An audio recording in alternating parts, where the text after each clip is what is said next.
Vamos a hablar un poco sobre las fuentes del derecho penal.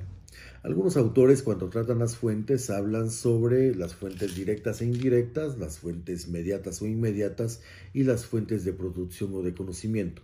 Creo que hay que ser bastante pragmático en el sentido de ser claro desde el principio en que las fuentes del derecho penal son exactamente las mismas fuentes del derecho en general. Sin embargo, su aplicación va a diferenciar en cuanto a algunas limitaciones que se tiene, por ejemplo, con la prohibición de analogía de la que vamos a hablar un poco más adelante. ¿Cuáles son estas fuentes? Bueno, la ley, la jurisprudencia, los principios generales del derecho, la doctrina y por supuesto la costumbre. Hablemos inicialmente sobre la ley.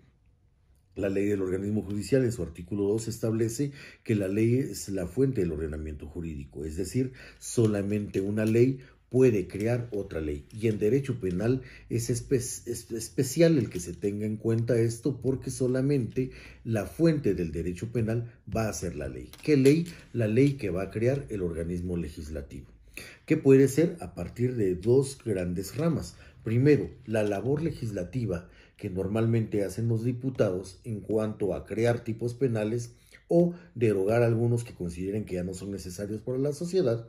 Y por otra parte, la ley que se crea también por el organismo legislativo, pero como parte de un compromiso internacional a partir de un principio que se conoce como pacta sunt servanda.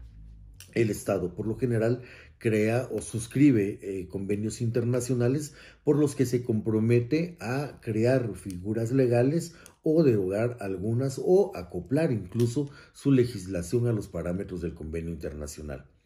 Por una parte está entonces la ley creada de forma original por parte de los congresistas o los legisladores, y por otra parte también está la ley creada a partir de un compromiso internacional.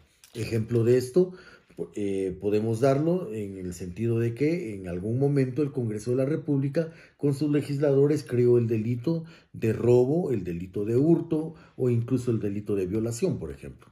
Pero por otra parte tenemos también tipos penales que son parte de compromisos internacionales a partir de este principio de pacta sunt servanda, como el delito de tortura o el delito de genocidio. Siendo ya claros con la ley como fuente del derecho penal, hablemos un poco sobre la costumbre. El mismo artículo 2 de la ley del organismo judicial establece que en defecto se aplicará la costumbre. Sin embargo, hay que ser claros que en materia penal no se puede aplicar la costumbre, sobre todo porque no puede ser integradora. Sin embargo, aclaremos algo también. Hay tres tipos de costumbre: la costumbre conocida como praeter legem, la costumbre contra legem y la costumbre secundum legem. ¿Cuál es la costumbre praeter legem? Es la costumbre integradora, y esa está prohibida como fuente del derecho penal porque no se pueden integrar nuevas figuras al ordenamiento jurídico o nuevas figuras de aplicación que no sean las específicas que están en el Código Penal o en las leyes penales especiales. La costumbre contra legem es aquella que va en contra sobre todo de los derechos humanos. Por ejemplo, no se puede decir que es una forma de exclusión de la responsabilidad penal el que se tenga como costumbre en una comunidad casarse con niñas menores de 14 años. ¿Por qué?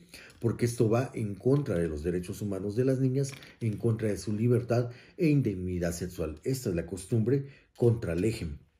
La costumbre que sí se puede aplicar como fuente del derecho penal es la costumbre secundum legem. Esta costumbre lo que hace es interpretar algunas figuras o algunas características o parámetros de la ley penal.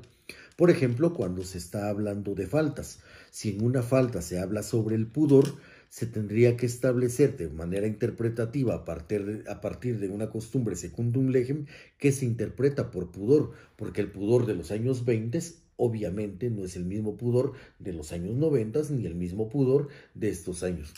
En manera práctica, algunas veces este tipo de costumbre secundum legem es aplicable a partir de peritajes culturales de los que en algún momento también vamos a platicar. Bueno, por otra parte están los principios generales del derecho. Un principio general del derecho constituyen normas jurídicas, escritas o no, que son aplicables dentro de alguna de las ramas. En el derecho penal, como un principio general, por ejemplo, se encuentra la ultima ratio o el principio también de in dubio pro reo.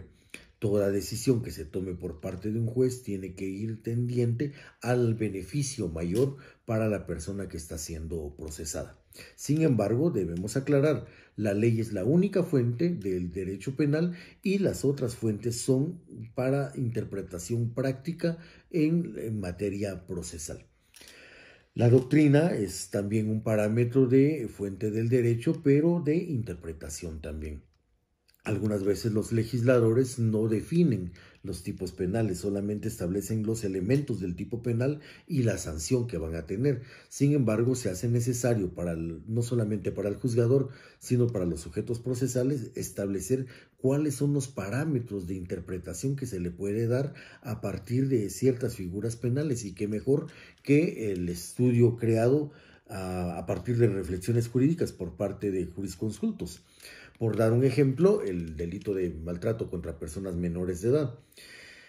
Si bien es cierto, hay un maltrato contra personas menores de edad, también es necesario reflexionar acerca de los parámetros hasta donde los padres tienen la capacidad de aplicar medidas correctivas a sus hijos sin que esto implique un delito. Y por último, y no menos importante, como una de las fuentes está la jurisprudencia también. Altas cortes han dedicado tiempo en el estudio y también en la aplicación práctica en sus resoluciones, y estas resoluciones crean doctrina legal que puede ser aplicada perfectamente posteriormente a un caso similar o igual. En nuestro caso está la Corte Suprema de Justicia y la Corte de Constitucionalidad, pero también en materia penal ayudan o son de bastante utilidad los fallos emitidos por la Corte Interamericana de Derechos Humanos y la Corte Penal Internacional. A partir de estos fallos se puede aplicar de manera procesal algunas de las figuras o dejar de aplicarlas. Más adelante, cuando hablemos del delito continuado, vamos a ver cómo la Corte Suprema de Justicia y la Corte de Constitucionalidad, a partir de sus fallos, en estos momentos han establecido la inaplicabilidad del delito continuado en delitos como la violación. Bueno, estas son las fuentes del derecho penal. Toca entonces hablar un poco sobre los principios. Los principios en materia legal son figuras establecidas a partir del objetivo de limitación del abuso de poder de los estados. El principal de ellos en materia penal es el principio de legalidad, un principio conocido como nullum crimen nullo poena sine lege, que significa que no se puede aplicar una figura penal, no se puede juzgar a una persona ni sancionarla si no hay un tipo penal establecido previo al hecho que él cometió. Este principio se encuentra establecido en el artículo 1 y 84 del Código Penal, pero también se establece en el artículo 17 de la Constitución y es reconocido en materia internacional también a partir de algunos instrumentos de derechos humanos, como por ejemplo el Convenio Europeo de Derechos Humanos en su artículo 7, el Estatuto de Roma o el Estatuto de la Corte Penal Internacional en su artículo 22 y la Declaración Universal de Derechos Humanos en su artículo 2. Otro de los principios que derivan y que algunos consideran autónomos y otro que deriva precisamente del principio de legalidad es el principio de analogía in malam partem. ¿Qué significa esto? Si hay una figura penal y hay un hecho que se acople más o menos a esa figura, yo no puedo como sujeto procesal o como juez aplicar esta figura in malam partem a la persona. Por darles un ejemplo, si una persona comete un delito o comete un hecho que se asemeje en los elementos a un delito, no se le puede aplicar porque no es taxativo. Y esto deriva también en otro de los principios, que es el principio de taxatividad. ¿Qué significa el principio de taxatividad? En conjunto con el principio de analogía in malam partem, está en el hecho de que si no está taxativamente expresado en un tipo penal o en la ley penal, no se puede aplicar en analogía o en mal amparten a una persona. La taxatividad de la ley penal explica en todo caso que se debe de aplicar exactamente lo que la ley penal dice. Por darles un ejemplo, en el artículo 148 del Código Penal se establece el delito de lesiones leves.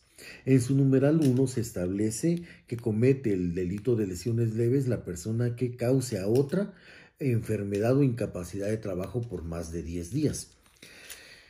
En un caso práctico, a una persona le habían botado por un golpe dos dientes y se ligó a proceso a la persona por el delito de lesiones leves porque el informe establecía que, el informe de INASIF establecía de que iba a tener incapacidad por más de 10 días para el trabajo. Sin embargo, en la historia nunca se dijo, en la historia del caso, nunca se dijo en qué trabajaba la persona.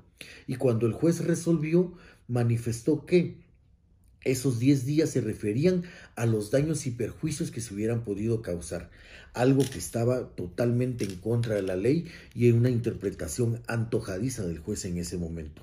Afortunadamente, en la etapa intermedia, un juez garantista, a partir de precisamente el principio de taxatividad, estableció el hecho de que se debería de haber probado por parte del Ministerio Público que el golpe fue tal que le inhabilitó a la persona a trabajar por más de 10 días, no con miras a daños y perjuicios como lo había hecho el primero. Esto implica entonces que la ley debe de ser clara y taxativa. Y en materia práctica, una defensa adecuada o un acompañamiento en una querella a partir de este principio, muchas de las veces es una muy buena forma de poder litigar. Otro de los principios es el principio de lesividad, que implica en todo caso que tanto el legislador como el juzgador deben de ver cuáles son o debe de hacer un examen precisamente de los bienes jurídicos tutelados para establecer cuáles son necesarios crear una protección a partir de la ley penal. No todo se puede penalizar en un sistema y de hecho ya la Corte Interamericana de Derechos Humanos en el caso Usun Ramírez versus Venezuela lo manifestó, manifestó claramente que no se puede utilizar el sistema penal de forma arbitraria para proteger cualquier cosa. El principio de lesividad junto con el principio de fragmentariedad especifica que en todo caso lo que se debe de establecer por parte del Estado es un análisis adecuado de qué bienes jurídicos tutelados se van a proteger a partir de un tipo penal o a partir de la ley penal en sí. No se puede penalizar todo y esto va en contra de los principios generales del derecho penal. También principios como la última ratio o de subsidiariedad, que implica que el derecho penal también es lo último que se debe de utilizar. A manera práctica, por ejemplo, algunas veces se piensa que utilizando el derecho penal se van a resolver los problemas, cuando hay otras materias como por ejemplo la civil o la administrativa que podrían ser adecuadas para resolver el problema a las personas que han sido víctimas de una lesión en su bien jurídico tutelado. No es lo mismo empezar un proceso por una estafa mediante cheque que un proceso por el cual se pueda pedir daños y perjuicios. Por ejemplo, en un proceso específico de acción cambiaria en el cual incluso se pueden embargar los bienes de la persona y recuperar el dinero. Una parte es la venganza estatal que se utiliza con el derecho penal y otra parte es la reivindicación de daños y perjuicios que se pueden hacer a partir de la utilización de otras formas alternativas como la vía administrativa, la vía civil y por qué no decirlo también los métodos alternativos de resolución de conflictos. Estos principios van en torno también a un conglomerado de otros principios más que lo que pretenden es hacer una armonía en la aplicación del derecho penal, como por ejemplo también el principio de humanidad de las penas y el principio de igualdad, que establecen en todo caso el trato igualitario a las personas y el hecho de que cuando se va a sancionar a una persona, la pena debe de ser humana. Recordemos también que el delincuente tiene una historia, como ya lo habíamos hablado, muchas veces la persona que delinque lo hace porque el control social primario ha fallado. Bueno, estas son las principales fuentes del derecho penal y algunos de los principios. Y bueno, si hay algunas dudas, pues con mucho gusto podemos discutir en los comentarios.